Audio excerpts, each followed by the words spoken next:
We're trying our hand at growing peanuts in the garden again this year with the help of some of our Oklahoma gardening OKG ambassadors. And I'd like to introduce to you Mr. Don Banks. Hi Don, welcome. Hello, how are you?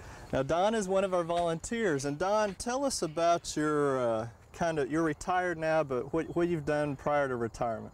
Yes, I worked for the U.S. Department of Agriculture Research Service here and was affiliated with the agronomy department. Started in 1966 and retired in 1990, so you're more than 24 years. And you're kind of known as a peanut breeder, right? Well, you might say that. Well, what have we got here?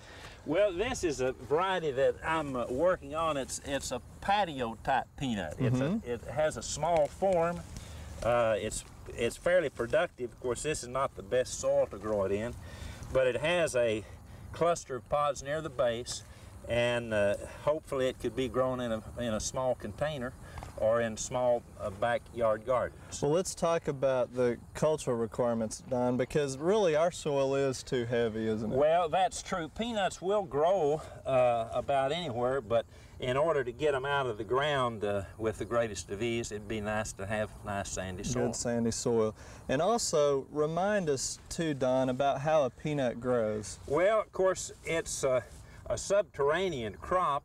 It has flowers, and here's one near the branch, but at the base of that flower, after fertilization, it'll form this, what we call a peg, and that peg will enter the ground, and then the fruit, which is the pod with the seed in it, develops under the ground in a cluster. So it's not uncommon to see lots of pegs that never form fruit. Exactly, because it is an indeterminate plant. Okay, and we still get lots of production otherwise. Right.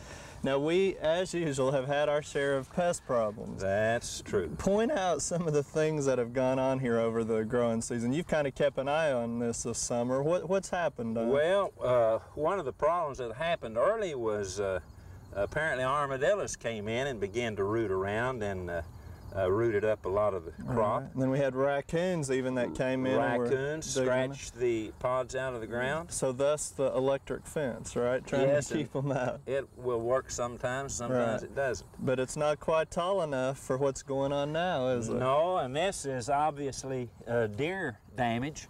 They just come in and graze off the upper leaves. Right. Now one more thing too that I noticed you did during the growing season once you got them planted, and when did you plant them, by the way? Do you? Oh gosh, they're planted early in the spring, about May to June, but this was about mid-June, mid-May. Okay, now it wasn't too long after you'd planted and started growing, you came in with some gypsum. What is the purpose of that? Well, peanuts require calcium in the pegging and fruiting zone because they can't translocate it. And so particularly with large-seeded peanuts, you need that calcium right there where the pods are developing. Okay.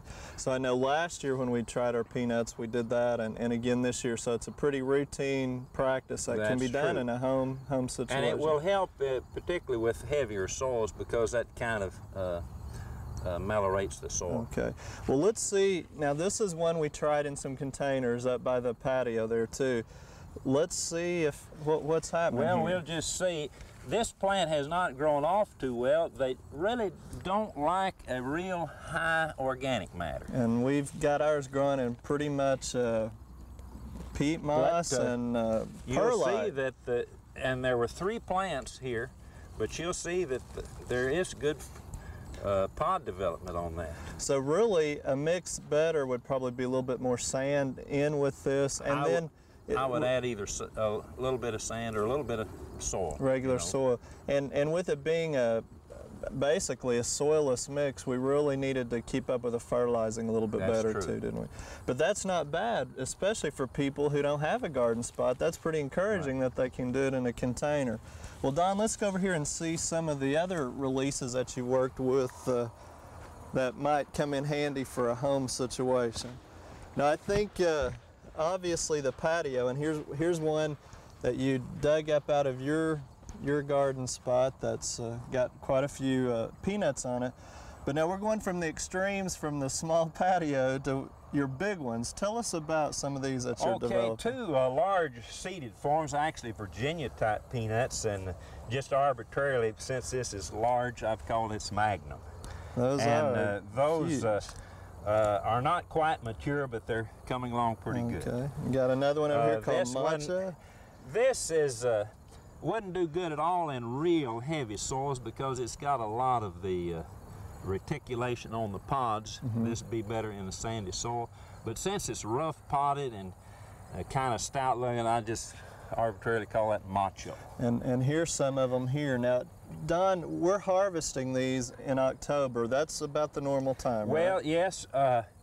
Normally you'd wait, you know, for a full season, and of course when the temperatures cool off, they don't do a lot of maturing, but you want to plant them relatively early after frost and after the ground warms up. Okay. And then they will require about 140 to 150 days to So mature. once we dig them in October, late October, what do you do then? You cure them? Well, you just let them cure naturally. If you don't have pests that will drag them off, you just let them cure in the field, or you can stack them on a pole, or if you just have a few plants, hang them up in your garage. Just let them dry out. Okay, and then store them in just a dry? Just dry. It'd be well. They will retain their flavor and not get rancid if they're stored where it's cool. Okay. But the relative humidity should be fairly low.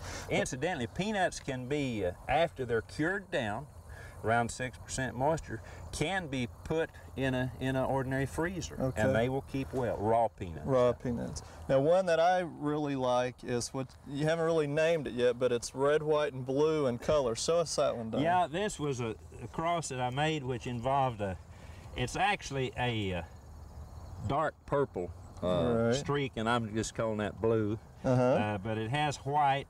And then this pink now will turn red when it dries out. When it matures a little bit more. I'm just going to call that Old Glory, I guess. Old Glory, yeah. Well, you've got some interesting things, and it's very encouraging to see that gardeners with limited space have an option in peanuts too. And I don't think many people try peanuts in the home garden, but we've been pretty successful for 2 years now, and we appreciate, Don, you coming and sharing that with us. And some of these, I guess, will probably be increased and released in the next I hope so. few I hope years to have a little bit of this year. Good. Well, and of course, too, at your county extension office, you can pick up a fact sheet number 6218 on growing peanuts in the home garden. So there's a lot of options out there. And Don, thank you again. Thank you.